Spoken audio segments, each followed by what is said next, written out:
Audio test. Audio test. Audio test. Okay. Hello everyone. Let me just get this posted in a few places.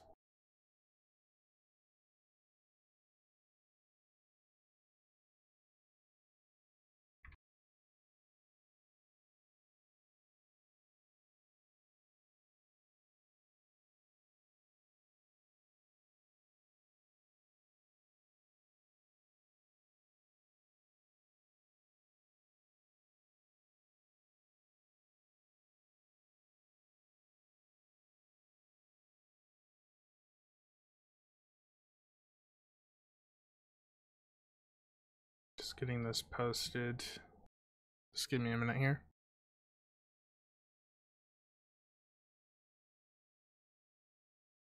Hello, MB.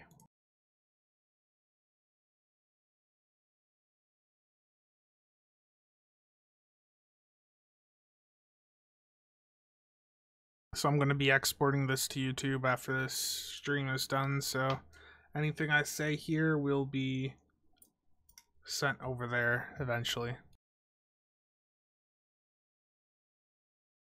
Just posting this in a few places.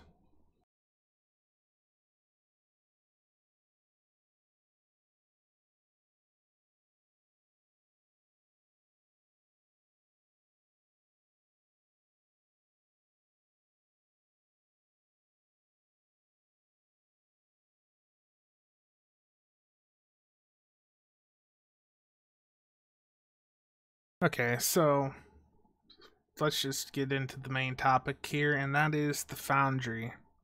So the Foundry is being shut down on on April 11th of 2019, and the reason for it is due to Cryptic no longer having the people that they need to maintain it. I mean, as we've seen numerous times, every time there's a season release, it takes them weeks or even months to get the Foundry back up. So it's not surprising that this is happening, but it's still a very unfortunate series of events. For DPS players, you know, we've got our Foundry maps, which I guess I'll just pull them up here. You know, we've got DPS Mark, DPS Under Fire. I've got my exotic DPS test map and then Borg Infestation. Like, for DPS players, losing the Foundry removes a lot of our solo benchmark options because there is no real good solo benchmark in the game from Cryptic. Hello, Bam Bam. Hello, Andrew. And the other thing is, like, with some of these Foundry benchmarks, is you can create maps or situations to test builds that you have no benchmark options for in the game itself. Like this exotic DPS test map, CCA was changed a month or two back to the event mechanics, and since then, you simply can't use CCA as an exotic DPS benchmark anymore. It just doesn't work. The entity just stops taking damage for like 15 seconds whenever you take it down by a third of its health, so that map has been completely ruined for exotic testing. So, like, this Foundry map is the only good place to have a comparable exotic benchmark, and after that, there's just nowhere else in the game that's a good solo option for benchmarking that. Hello, Kurt.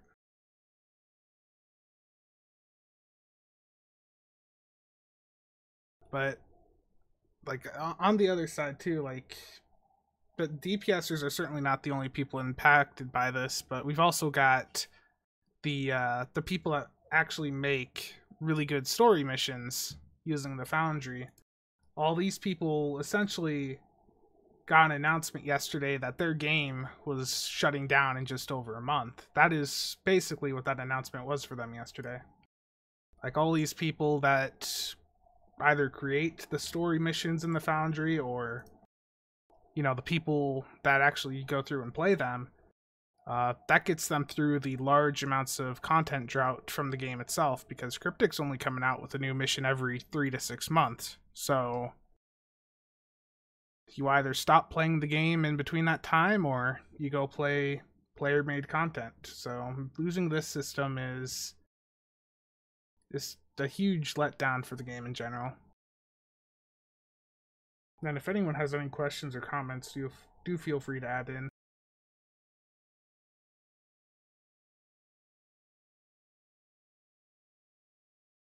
And I have seen some stuff from some people saying that the Endeavor system is responsible for the Foundry being shut down. And I'm pretty confident that the Foundry system would have shut down regardless. I do not think that the Endeavor system had any impact on this decision. People were using the Foundry system, or are using the Foundry system, to get past and easily do some of the daily endeavors. But the reality is, with this Endeavor system, they don't care if you're using the Foundry to do it. All they care about is that people are logging in daily to do these missions. If people are doing them in the Foundry, or if they're doing them in queues, they don't care. They just want you logging in daily. That's all that system is for.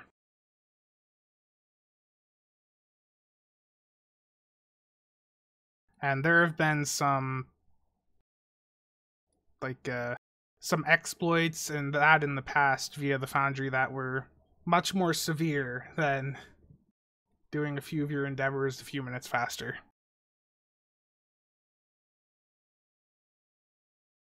Hello, MB.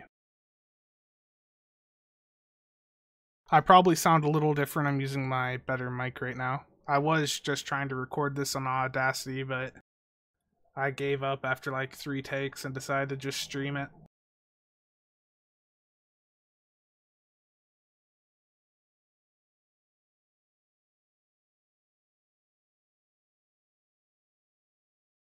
Does anyone have anything that they want to add, like regarding the Foundry?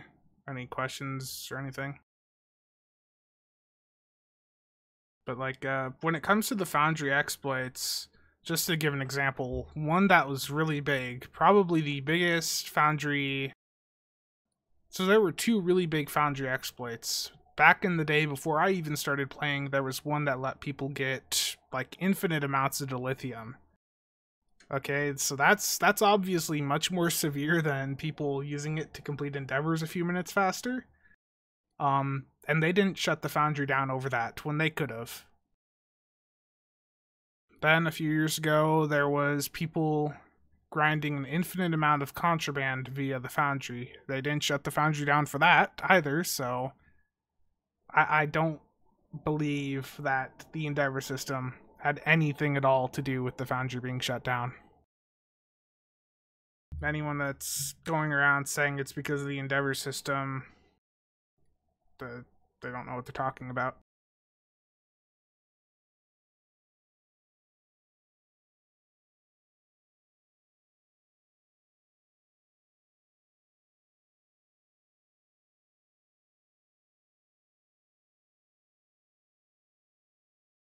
Yeah. So that's more onto the next topic. There's not much more I can add for the Foundry.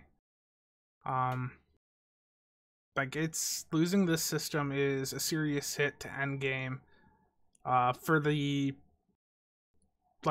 people that really enjoy the story content in the game, to put this into the perspective of DPS players, for us it would be the equivalent of losing the ability to combat log, to parse. So they are losing virtually all of their endgame with the Foundry being shut down.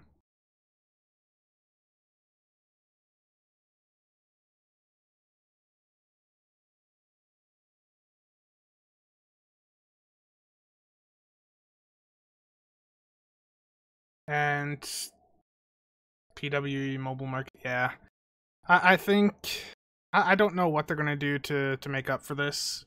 I hope they do make some serious changes that are pro consumer, but right now they are they're not exactly making a ton of pro-consumer choices right now with regards to STO. Like we saw with that pack just a month ago, that was a really bad deal. Hello, Hate One. We've got a few more people in here now, so if anyone has any questions or comments regarding the Foundry, I've pretty much said everything I've got to say there. It's a really bad change overall. Losing the Foundry, I feel, is definitely going to hurt the player base and the game in general in the long term and in the short term. I don't expect them to start releasing content at a faster pace to make up for losing all of the content that the Foundry provided.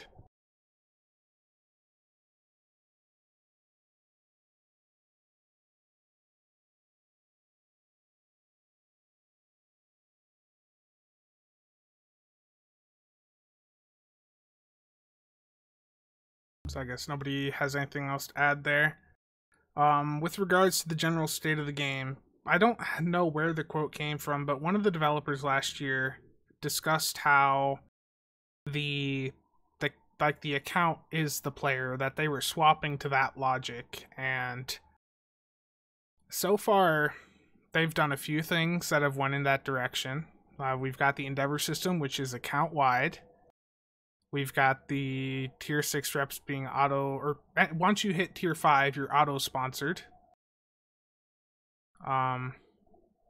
With reputations. Left of Rally Cry. Oh, that's Graviton Spike from the summer event.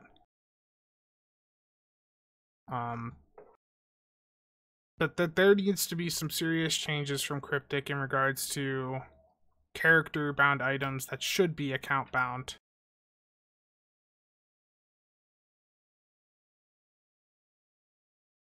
Oh yeah, the Elite Starter Pack. There's a lot of things that have happened recently that are seemingly against the account is the player talk that they were having last year.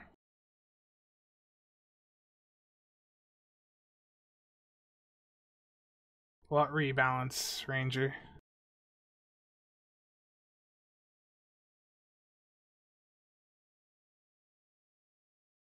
I haven't heard anything about another rebalance.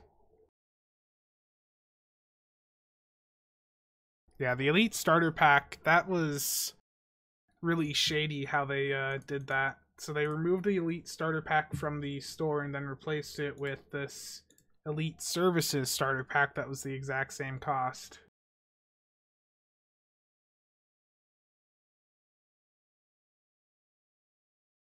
Like, that was a really, really shady thing to do, and they didn't announce it at all. You know, the promo ships, the lockbox ships, those are, I feel, one of the biggest things that need to see a change. Like, let's do a breakdown on how much exactly a promo ship or a lockbox ship costs. Let's go through this. So,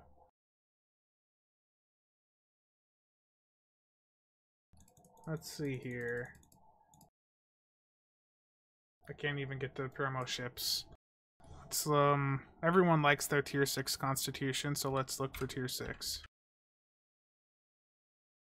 It's this 23rd century tier 6 ship. 1.2 billion. Let's, or 1.1, 1.2, yeah, they're around the same, so let me open up a spreadsheet.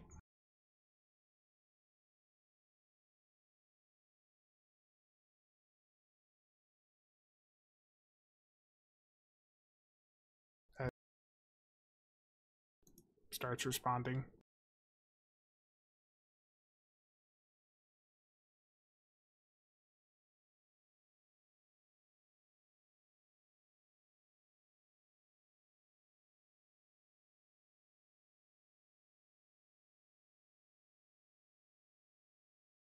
Just give me a minute here while I pull this up.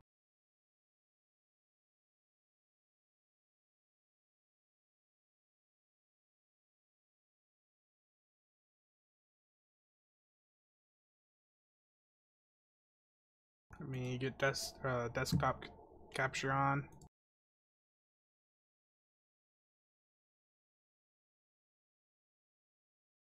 So the cost of one of these promo ships is around 1.1 to 1.2 billion. So let's just put that in here.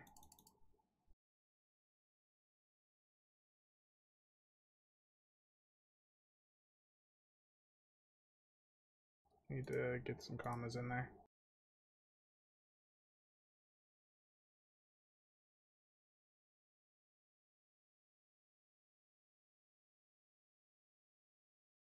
And the price of a key right now, let's see what that is.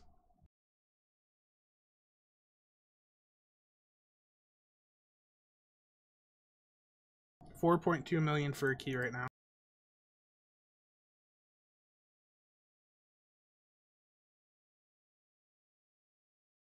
So let's just divide that here.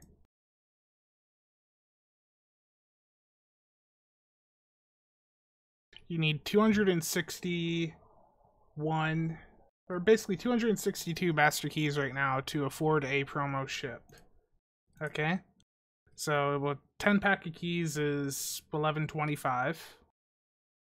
So let's just use a calculator, that'd be a bit easier here.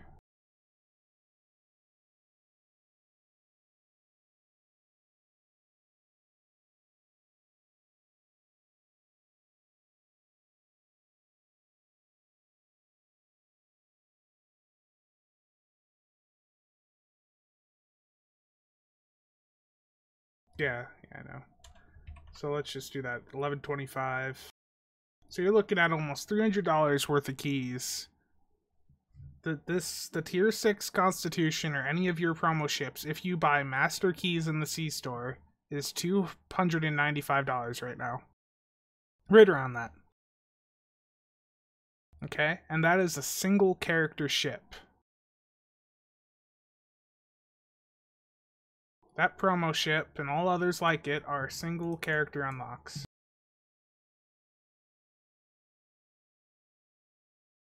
Like this, it's ridiculous how expensive this is. All these promo ships, lockbox ones. If you use master keys, which is the common method people are going to use to obtain these ships, $300 basically to get your single ship for a single character. At $300, you can buy 2 full packs in the C store, like 2 of these mega bundles or 2 of the expansion packs. That's ridiculous. For the cost of 2 of full expansion packs, which each include how many ships, you can get a single ship for a single character. I hope everyone here can see what is wrong with that.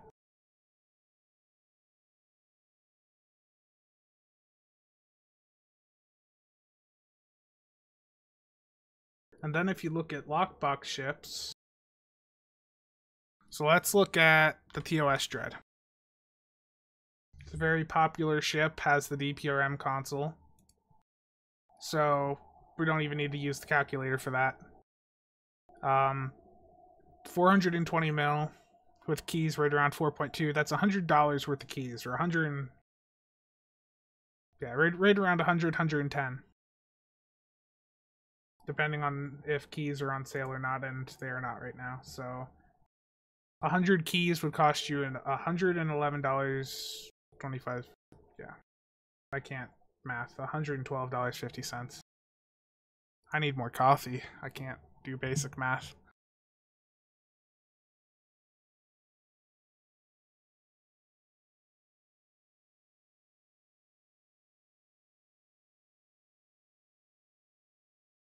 Yes, the recon trade is very strong. Let's see what those are at.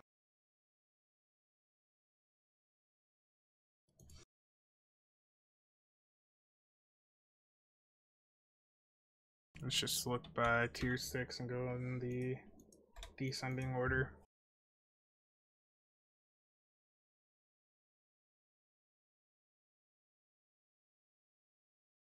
So the cheapest promo ships right now are 1.05 billion. with most of them hanging around that 1.1 to 1.2 bill mark. That's just ridiculous. And the average cost of a lockbox ship right now for a single character is around 100, 110 bucks. So even just for a lockbox ship, which is supposed to be the much easier to obtain ship, that's a ship for a single character that costs as much as a mega bundle. For like one of the cross faction, even more than a cross faction bundle. Like it's a single lockbox ship is on par price wise with these expansion packs, and then a promo ship can get you 2 expansion packs, or the cost of one can. It's just ridiculous. That is the biggest issue I have with this game right now. The price on these is just so absurdly expensive. And then they're just single character unlocks. I don't know. Has anyone got any questions or comments? Because I'm going to keep this stream a bit short, just to the point. Because I'm going to export this to YouTube, and my throat's still a bit funky from whatever cold I was going through.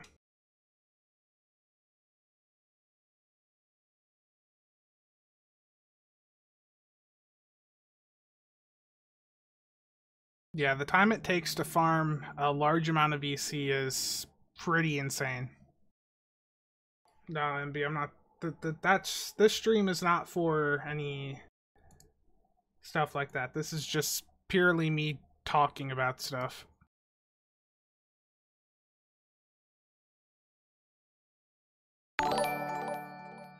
Thank you for the follow, Ferox.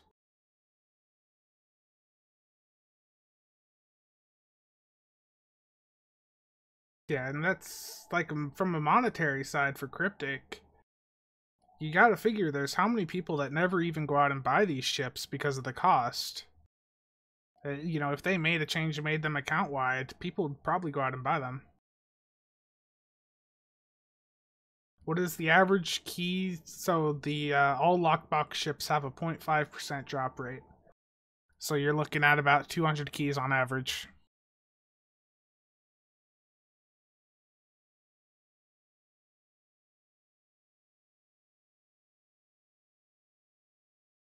They buy them because there's no other choice.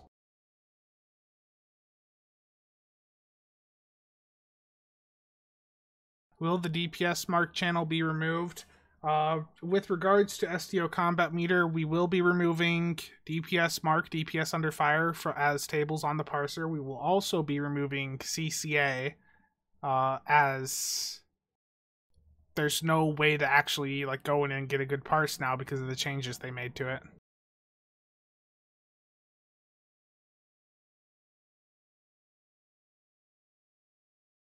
But we're not going to be shutting down any of the DPS channels. Not right now. There's no need to take it that far. We still have ISA and HSC as entry options.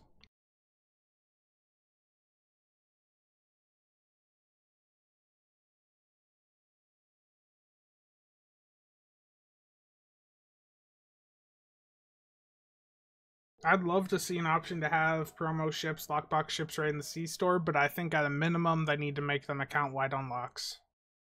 If you are spending $100 or $300 for a single ship, then you should be getting them account-wide. That's how I view them. Like, at that point, you are competing with the prices of how many ships over in Star Citizen. It's just insane. DPS mark will be going away with the Foundry change.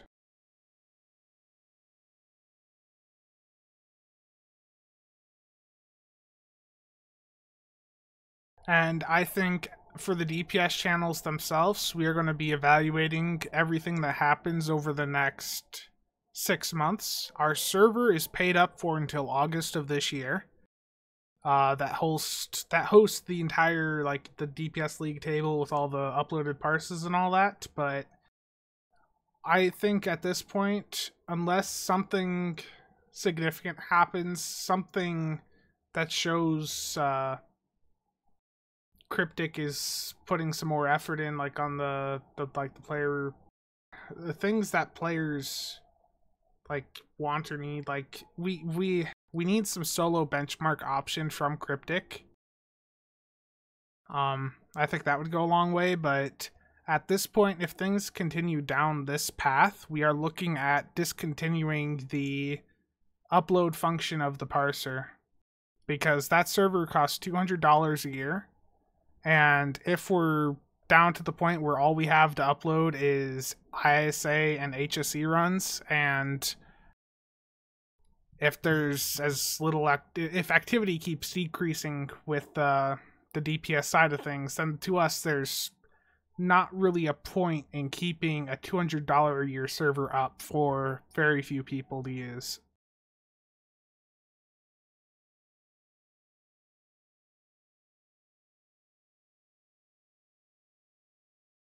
I mean, it's a discussion we had last year, but we went through and crowdfunded another year because Victory's Life came around, and you know, it added some activity to the game again, but everything since Victory's Life has not really taken the game down a path that I think is beneficial to its long term like stability, so I don't know.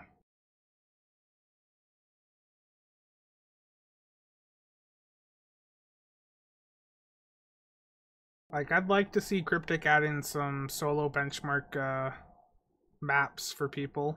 We need a new exotic option for sure. We have HSE, which can somewhat work for exotic testing, but it's just not, that's not reliable enough, and it's not sufficient for going in and like reliably testing your exotic build, because you have to have a good team in there to have a consistently solid run. I can delete old parse, yes.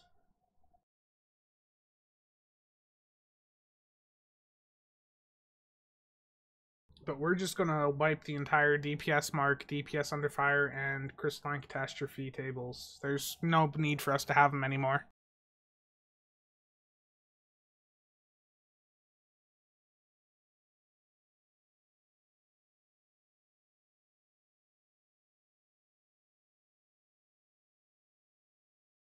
Does anyone have anything else to add or ask?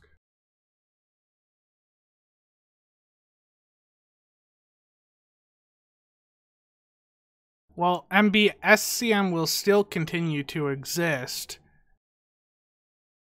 I mean, if there's enough interest, then we'll do another thing at crowdfunding, see if we can raise the money. But that's half a year from now. That's something we'll worry about then.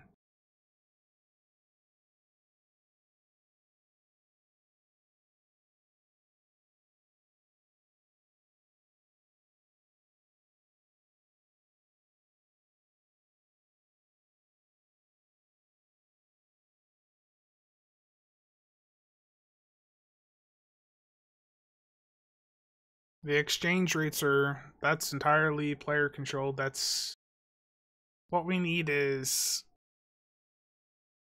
just Cryptic to cave in and make those ships account wide. It's simple as that. Low buy, lockbox, promo ships. At the cost they are, they shouldn't be character specific.